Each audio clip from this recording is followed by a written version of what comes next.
today's transformative tip will be Baddhakonasana, which means bound angle pose. And it's really helpful for opening your hips, stretching the spine, and working on your feet if you have weak muscles for the arches of your feet. It's a seated pose done on the floor. So I'll show you the pose and then I'll give you a few options if you'd like.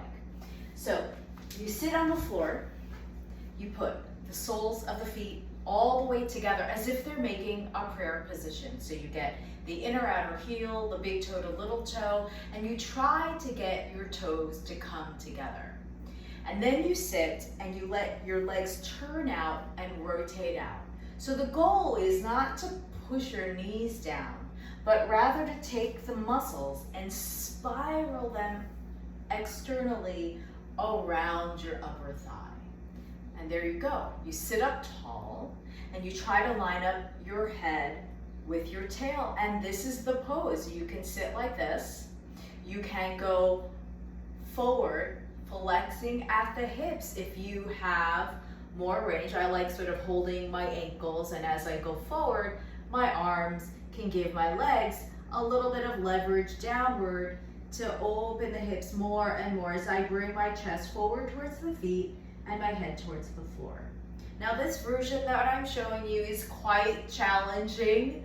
I have very flexible hips, so I'm able to bend forward quite easily. If you notice that when you sit, your knees are very high and or your back is bent so you can't push your spine in, you have to elevate your seat. And so you take your blankets like so, you put them under your seat so that when you sit up, your legs rotate out and your knees are somewhat level with your hips, right? We don't want the knees super high. A little bit higher is fine, maybe an inch or two.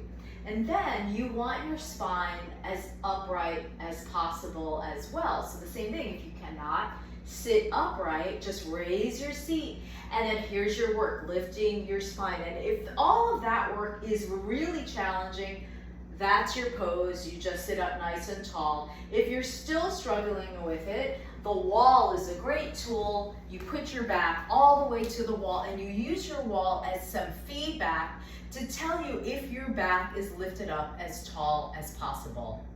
And you sit and you hold, either sitting upward for up to 5 minutes, or you can work with that forward flexing version. If you have a little bit more range, you can work deeper in your hips.